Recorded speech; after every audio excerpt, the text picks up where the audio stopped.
جو آہنگ اقبال نے پیدا کیا وہ تو اس نے غزل اور پابند نظم میں کیا،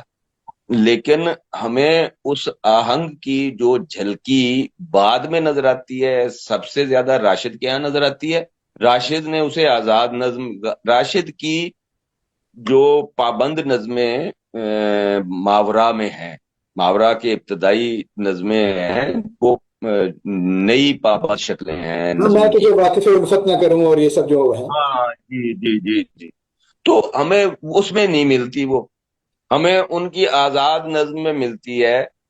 خاص طور پہ ایران میں اجنبی کی آخری جو نظمیں ہیں، جیسے یہ دروازہ کیسے کھلا کس نے کھولا، اچھا، تو یہاں تک آتے آتے وہ اس آہنگ کو وہ پکڑ لیتے ہیں، پھر پوری جو لامساوی انسان اور گماں کا ممکن وہ اسی آہنگ سے لبالب بھری ہوئی کتابیں۔